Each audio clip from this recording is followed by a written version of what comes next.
നമസ്കാരം, ജന്മഭൂമിയിലേക്ക് സ്വാഗതം. വാർത്തകൾ ചുരുക്കത്തിൽ. ശബരിമല തീർത്ഥാടകർ സഞ്ചരിച്ച ബസ് മറിഞ്ഞ് അപകടം. പത്തനംതിട്ട വടക്കഞ്ചേരിയിലാണ് സംഭവം. ആന്ധ്രയിൽ നിന്നുള്ള തീർത്ഥാടകർ സഞ്ചരിച്ച ബസ്സാണ് അപകടത്തിൽപ്പെട്ടത്. ശബരിമല ദർശനം കഴിഞ്ഞു മടങ്ങുകയായിരുന്നു ബസ്. നിയന്ത്രണം വിട്ട് ഒരു വശത്തേക്ക് മറിഞ്ഞതാണ് അപകടത്തിന് കാരണമായത്. 49 പേരാണ് ബസ്സിലുണ്ടായത്. അപകടത്തിൽ പരിക്കേറ്റ 4 തീർത്ഥാടകരെ റാന്നി താലൂക്ക് ആശുപത്രിയിലേക്ക് മാറ്റി. ഇതിൽ ഒരാളുടെ കാല് അറ്റുപോയെന്ന് അധികൃതർ പറഞ്ഞു. നടിയെ ആക്രമിച്ച കേസിലെ വിചാരണ കോടതി ഉത്തരവിനെതിരായ പ്രോസിക്യൂഷന്റെ അപ്പീൽ നടപടികൾ തുടങ്ങി. 8ാം പ്രതി ദിലീപ് അടക്കമുള്ളവരെ വെറുതെ വിട്ട നടപടിയെയാണ് പ്രധാനമായും ചോദ്യം ചെയ്യുന്നത്. കേസിലെ അപ്പീൽ സാധ്യതകൾ വ്യക്തമാക്കുന്ന റിപ്പോർട്ട് സ്പെഷ്യൽ പ്രോസിക്യൂട്ടർ തയ്യാറാക്കി. ഡയറക്ടർ ജനറൽ ഓഫ് പ്രോസിക്യൂഷൻസിന് ഇന്ന് റിപ്പോർട്ട് കൈമാറും.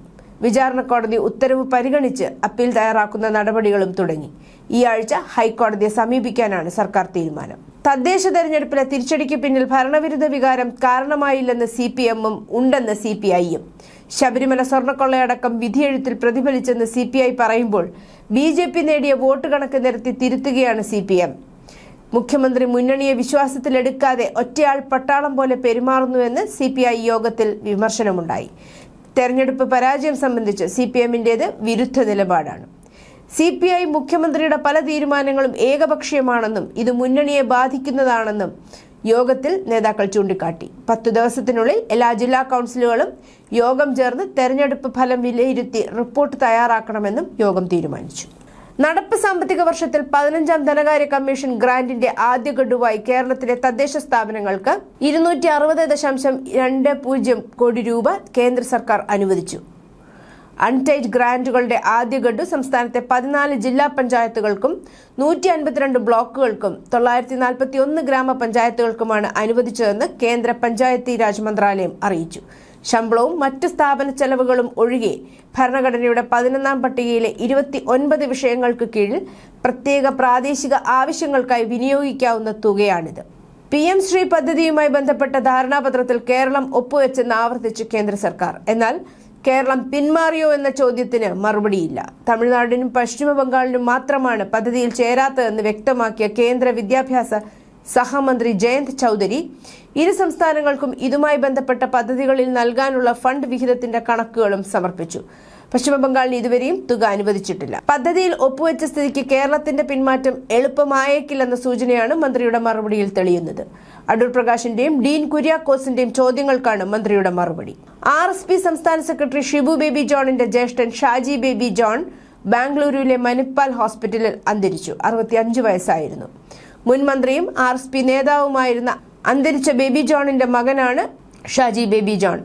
ഭാര്യ റീത്ത, മക്കൾ baby John, junior, Peter John. രാജ്യത്ത് അക്വാകൾച്ചർ വ്യവസായത്തിന് വിപ്ലവകരമായ തുടക്കം കുറിക്കുകയും ഈ രംഗത്ത് ദേശീയ തലത്തിൽ നിരവധി പുരസ്കാരങ്ങൾ നേടുകയും ചെയ്ത വ്യവസായിയാണ് ഷാജി ബേബി ജോൺ. മൃതദേഹം ഇന്ന് രാവിലെ കൊല്ലം ശങ്കേഴ്സ് ഹോസ്പിറ്റലിന് സമീപമുള്ള വസതിയിൽ പൊതുദർശനത്തിന് വെക്കും. തുടർന്ന് ഉച്ചയ്ക്ക് 2 മണിക്ക് നീണ്ടകരയിലെ കുടുംബ വീടായ വയലിൽ വീട്ടിൽ എത്തിക്കും. 3 മണിക്ക് നീണ്ടകര സെന്റ് സെബാസ്റ്റ്യൻ പള്ളിയിലാണ് സംസ്കാരം.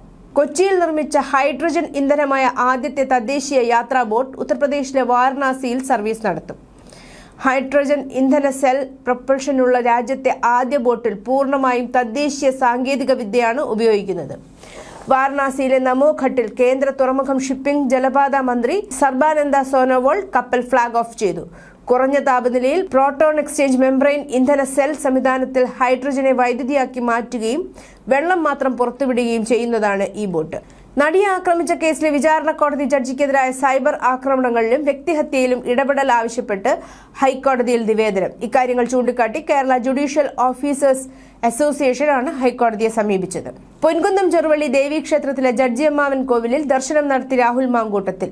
നേരത്തെ ക്ഷേത്രത്തിലെത്തിയ രാഹുൽ അമ്പലത്തിലെ പതിവ് പൂജകൾക്ക് ശേഷമേ ജഡ്ജിയമ്മാവൻ കോവിലിൽ ചടങ്ങ് ആരംഭിക്കൂ എന്നതിനാൽ കുറെ സമയം ദേവസ്വം ഓഫീസിൽ വിശ്രമിച്ചു. പൊൻകുന്നം ചെറുവള്ളി ദേവീക്ഷേത്രത്തിലെ ജഡ്ജിയമ്മാവൻ കോവിലിലെത്തി ദർശനം നടത്തി പ്രാർത്ഥിച്ചാൽ കേസ് സംബന്ധമായ കാര്യങ്ങൾ ശുഭകരമായി അവസാനിക്കുമെന്നാണ് വിശ്വാസം. നേരത്തെ സ്ത്രീപീഡന കേസിൽ പെട്ട നടൻ ദിലീപും ക്ഷേത്രത്തിലെത്തി പ്രാർത്ഥന നടത്തിയിരുന്നു. 1 ലക്ഷം രൂപ എന്ന ലക്ഷ്യവുമായി സ്വർണ്ണവില കുതിക്കുന്നു. തിങ്കളാഴ്ച പവന് 1880 രൂപ ഉയർന്ന് 99,280 രൂപയിലെത്തിയ പുതിയ റെക്കോർഡിട്ടു. ഗ്രാമിന് 135 രൂപ കൂടി 12,410 രൂപയുമായി.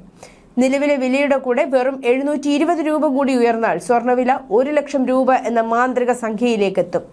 തിങ്കളാഴ്ച 2 തവണകളിലായി വില മാറി മറിഞ്ഞത്. രാവിലെ പവന് 600 രൂപയും ഉച്ചയ്ക്ക് ശേഷം 480 രൂപയുമാണ് ഉയർന്നത്. ഗ്രാമിനാകട്ടെ രാവിലെ 75 രൂപയും ഉച്ചയ്ക്ക് ശേഷം 60 രൂപയും കൂടി. നിലവിലെ വിലയുടെ കൂടെ പണിക്കൂലിയായി 10%, 3% GSTയും HUID നിരക്കും ഉൾപ്പെടെ 1 പവൻ ആഭരണം വാങ്ങാൻ 1.12 ലക്ഷം രൂപ വേണം.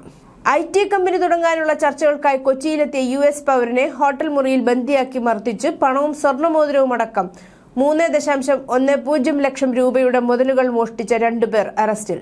നിരവധി ക്രിമിനൽ കേസുകളിൽ പ്രതിയായ മുളന്തുരുത്തി സ്വദേശി ആദർശ്, പള്ളുരുത്തി സ്വദേശി ആകാശ് എന്നിവരെയാണ് എറണാകുളം സെൻട്രൽ പോലീസ് ഇന്നലെ സാഹസികമായി പിടികൂടിയത്. ജനവാസ മേഖലയിൽ കടുവയിറങ്ങിയതിനാൽ വയനാട്ടിലെ 2 പഞ്ചായത്തുകളിലെ വാർഡുകളിൽ ചൊവ്വാഴ്ച വിദ്യാഭ്യാസ സ്ഥാപനങ്ങൾക്ക് അവധി പ്രഖ്യാപിച്ചു. കണിയാമ്പറ്റ പടിക്കുംവയലിൽ കടുവാ സാന്നിധ്യം സ്ഥിരീകരിച്ചിരുന്നു. ഇവിടെ കടുവയുടെ ദൃശ്യം ഡ്രോണിൽ പതിഞ്ഞു. ജാഗ്രത പാലിക്കണമെന്ന് വനം വകുപ്പ് നിർദ്ദേശം നൽകിയിരുന്നു. പഹൽഗാം ഭീകരാക്രമണത്തിന് പിന്നിൽ പാക് ഭീകര സംഘടനയായ ലഷ്കർ-ഇ-തോയ്ബയും ദ റെസിഡന്റ് ഫ്രണ്ട് TRF മാണെന്ന് NIA. LET കമാൻഡറായ സാജിദ് ജാട്ടാണ് ഭീകരാക്രമണത്തിന്റെ മുഖ്യ സൂത്രധാരനെന്നും കുറ്റപത്രത്തിൽ പറയുന്നു. പാക് പിന്തുണയിൽ വർഗീയ ലക്ഷ്യത്തോടെയാണ് ഭീകരാക്രമണം നടന്നത്. 1597 പേജുള്ള കുറ്റപത്രം NIA സംഘം ഇന്നലെ ജമ്മുവിലെ പ്രത്യേക കോടതിയിൽ സമർപ്പിച്ചു. കുറ്റപത്രത്തിൽ പാകിസ്ഥാന്റെ ഗൂഢാലോചന, പ്രതികളുടെ പങ്ക്, കേസിൽ പിന്തുണയ്ക്കുന്നവരുടെ തെളിവുകൾ എന്നിവ വിശദമായി പ്രതിപാദിക്കുന്നുണ്ട്. ചെന്നൈ നെല്ലായി പാളയംകോട്ടയിലെ സർക്കാർ എയ്ഡഡ് ഗേൾസ് ഹയർ സെക്കൻഡറി സ്കൂളിലെ വിദ്യാർത്ഥിനികൾ മദ്യസൽക്കാരം നടത്തി. 6 പെൺകുട്ടികൾ ചേർന്ന് മദ്യപിക്കുന്ന വീഡിയോ പുറത്തുവന്നു. വിദ്യാർത്ഥികൾ യൂണിഫോമിൽ ഒരു ക്ലാസ് മുറിയിൽ ഒരുമിച്ചിരിക്കുന്നതും കൈകളിൽ മദ്യം നിറച്ച ഗ്ലാസ് പിടിച്ചിരിക്കുന്നതും ദൃശ്യങ്ങളിൽ കാണാം. തുടർന്ന് ഒരു വിദ്യാർത്ഥി ചിയേഴ്സ് പറയുന്നു. പിന്നാലെ എല്ലാ വിദ്യാർത്ഥിനികളും അവരുടെ ഗ്ലാസുകൾ ഉയർത്തുന്നതുമാണ് വീഡിയോ. ക്ലാസ് മുറിയിലുണ്ടായിരുന്ന മറ്റൊരു പെൺകുട്ടി ഫോണിൽ പകർത്തിയ ദൃശ്യങ്ങൾ പുറത്തു വന്നതോടെ സർക്കാർ അന്വേഷണം ആരംഭിച്ചു. 6 വിദ്യാർത്ഥിനികളെ സസ്പെൻഡ് ചെയ്തെന്നും എന്നാൽ പരീക്ഷ എഴുതാൻ അനുവദിക്കുമെന്നും സ്കൂൾ അധികൃതർ അറിയിച്ചു. മോദിക്കെതിരെ കൊലവിളി മുദ്രാവാക്യം മുഴക്കിയത് ആരാണെന്ന് അറിയില്ലെന്ന് പറഞ്ഞ് പാർലമെന്റിൽ ഉരുണ്ടുകളിച്ചു പ്രിയങ്ക ഗാന്ധി. പക്ഷേ മോദിയുടെ ഖബർ ഒരുങ്ങിക്കഴിഞ്ഞു എന്ന മുദ്രാവാക്യം വിളിച്ചയാളെ മാധ്യമങ്ങൾ കണ്ടെത്തി. പ്രിയങ്ക ഗാന്ധിക്ക് ചൂണ്ടിക്കാണിച്ചു കൊടുത്തിരിക്കുകയാണ്. രാജസ്ഥാനിലെ ജയ്പൂർ സിറ്റിയിലെ വനിതാ കോൺഗ്രസ് നേതാവ് മഞ്ജു ലത മീണയാണ് ഈ മുദ്രാവാക്യം മുഴക്കിയത്. ഡൽഹിയിലെ രാംലീല മൈതാനത്ത് കോൺഗ്രസ് വോട്ട് ചോരി ആരോപിച്ച് കേന്ദ്ര സർക്കാരിനെതിരെ നടത്തിയ റാലിയിലാണ് ഈ മുദ്രാവാക്യം മുഴങ്ങിയത്. മോദി തേരി ഖബർ ഖുദേഗി, മോദി താങ്കളുടെ ശവക്കുഴി തോണ്ടിക്കഴിഞ്ഞു എന്ന മുദ്രാവാക്യമാണ് ഒരു വനിതാ കോൺഗ്രസ് നേതാവ് മഞ്ജു ലത മീണ മുഴക്കിയത്. മോദിക്കുള്ള ശവക്കുഴി ഇന്ന് കുഴിച്ചിട്ടില്ലെങ്കിൽ അത് നാളെ കുഴിക്കപ്പെടും എന്ന മുദ്രാവാക്യവും മഞ്ജു ലത മീണ മുഴക്കിയിരുന്നു. രാമജന്മഭൂമി പ്രക്ഷോഭത്തിന്റെ മുന്നണി പോരാളിയും BJP മുൻ MPയുമായ രാംവിലാസ് വേദാന്തി അന്തരിച്ചു. 67 വയസ്സായിരുന്നു. മധ്യപ്രദേശിലെ രേവയിലായിരുന്നു അന്ത്യം. ഹൃദയാഘാതത്തെ തുടർന്ന് തിങ്കളാഴ്ച രാവിലെയാണ് മരണം സംഭവിച്ചത്. ഉത്തർപ്രദേശിലെ ഡൽഹി ആഗ്ര എക്സ്പ്രസ് വേയിൽ ചൊവ്വാഴ്ച പുലർച്ചെയുണ്ടായ കനത്ത മൂടൽമഞ്ഞിനെ തുടർന്നുണ്ടായ വാഹനക്കുരുക്കിൽ 8 ബസ്സുകളും 3 കാറുകളും കൂട്ടിയിടിച്ച് തീപിടിച്ച് 4 പേർ മരിക്കുകയും 25ഓളം പേർക്ക് പരിക്കേൽക്കുകയും ചെയ്തു. പഞ്ചാബിലെ മൊഹാലിയിൽ ഒരു പ്രധാന മത്സരം കളിക്കാൻ പോകുന്നതിന് തൊട്ടു മുമ്പ് കബഡി കളിക്കാരൻ റാണ ബാല ചൌരിയ തിങ്കളാഴ്ച വെടിയേറ്റു മരിച്ചു. സെക്ടർ 79-ലെ കബഡി ഗ്രൗണ്ടിൽ മോട്ടോർ സൈക്കിളിലെത്തിയ അജ്ഞാതരായ അക്രമികൾ വെടിയുതിർത്തതിനെ തുടർന്ന് ഗ്രൗണ്ടിൽ പരിഭ്രാന്തി പരന്നു. വെടിയുതിർക്കുന്നതിന് മുമ്പ് അക്രമികൾ റാണയുടെ അടുത്തേക്ക് സെൽഫി എടുക്കാൻ എത്തിയിരുന്നു എന്നാണ് റിപ്പോർട്ടുകൾ. മത്സരത്തിനായി കളിക്കാർ തയ്യാറെടുക്കുന്നത് വീഡിയോയിൽ കാണാം. ജമ്മുകാശ്മീർ പോലീസിലെ സ്പെഷ്യൽ ഓപ്പറേഷൻസ് ഗ്രൂപ്പിലെ ഒരു ഉദ്യോഗസ്ഥൻ ഉധംപൂരിൽ തീവ്രവാദികളുമായുള്ള ഏറ്റുമുട്ടലിൽ കൊല്ലപ്പെട്ടു. പൂഞ്ച് ജില്ലയിലെ മെന്ദർ നിവാസിയായ അംജദ് പത്താൻ എന്ന പോലീസുകാരനാണ് കൊല്ലപ്പെട്ടത്.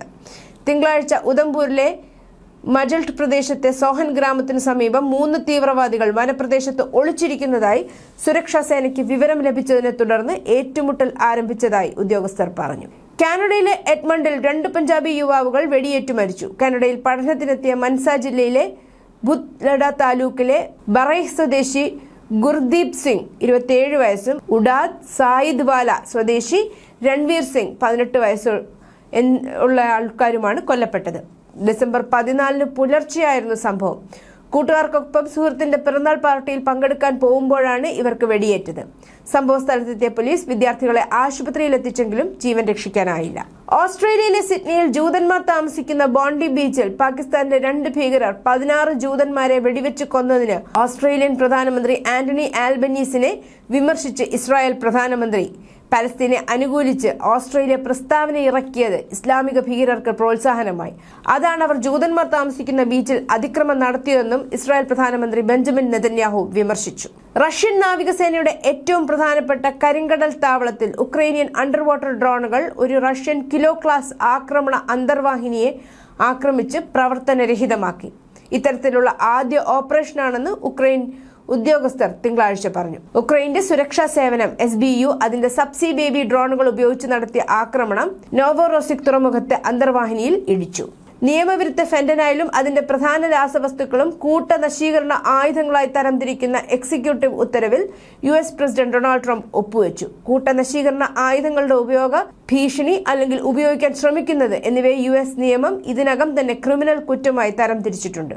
സാഹചര്യങ്ങൾക്കനുസരിച്ച് വധശിക്ഷ ലഭിക്കാവുന്ന ഒരു ജൈവ ഏജന്റ് വിഷവസ്തു അല്ലെങ്കിൽ വെക്ടർ ഉൾപ്പെടുന്ന ഏതൊരായുധവും ഉൾപ്പെടുത്തിക്കൊണ്ട് കൂട്ടനശീകരണ ആയുധങ്ങളെ നിയമത്തിൽ നിർവചിച്ചിട്ടുമുണ്ട്. News desk Janmabhumi.